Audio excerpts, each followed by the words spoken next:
Welcome to the NRL previews for round 7 of the 2024 season. I'm Renee Gartner and I'm joined by the source, Josh Mansour. We're unpacking another weekend and now we turn our attention to the Dragons and Warriors. Flano was so upbeat in the post press conference last week. It was probably one of the best I've seen. Look, he said we were really good in patches. There was a lot of positive signs there. We're getting better as each week goes on, which is some great positive signs for Dragons fans as well. But who's going to come under the biggest test against this Warriors outfit? Well, Zach Lomax. Obviously he's leaving to the Parramatta Eels for 2025. A big move for him. His main desire was to play centre, and now he's getting that opportunity here against the Warriors, and it's going to be a big test. So there is a lot of pressure on his shoulders. He needs to go out there and perform. Playing on the wing, he's been probably the best wing in the competition so far. He's been a great finisher. He's such an aerial threat.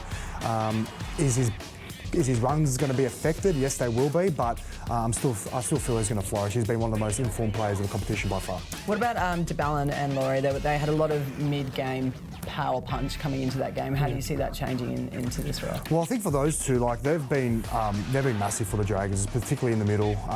Blake's his go forward has been second to none, and with the Dragons, they've been playing such tough football, which has been keeping them in games and winning them games. So if they can keep that, they'll go a long way to win this game. But it is going to be a big task against the Warriors pack that has Adam Fanua-Blake. It's going to be hard. It's going to be hard. All right, well, let's dive into the Warriors right now.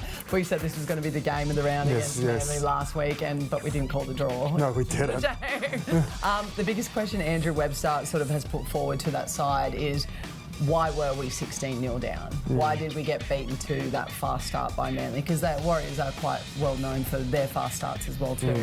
What do they need to change to make sure that a team doesn't get a jump on them again like that? Well, obviously with the Warriors and Manly, they both hold the same philosophy about starting fast. You look at the Manly side that holds Luke Brooks, Daly Cherry-Evans, Tom Trbojevic. I feel like the momentum was leaning towards their way, particularly that early stage of the game, and I feel like they adjusted to those conditions as well. It was wet, it was raining, a lot of errors, particularly in that first half from the Warriors, which really cost them. So I feel like if they could take the Warriors out, the errors out of that game, it will definitely help them get into the momentum, get them in the swing of things, and obviously chance their run and be more clinical. I feel like they were just a bit scrappy, and I think the conditions played a big part in that. Okay, so this one is at Wynn Stadium. Are you picking? The Warriors on the road? It's going to be a tough game.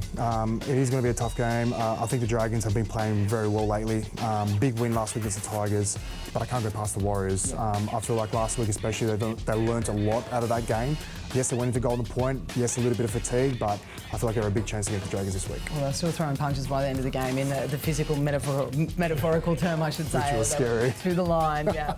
All right, well, thanks so much, Josh. This one is close to a sellout, so if you want to see the match live, get in quick, head to nrl.com/tickets. If you can't get to this game, you can watch it on Foxtel, Sky New Zealand or KO. Kickoff is at 6 p.m.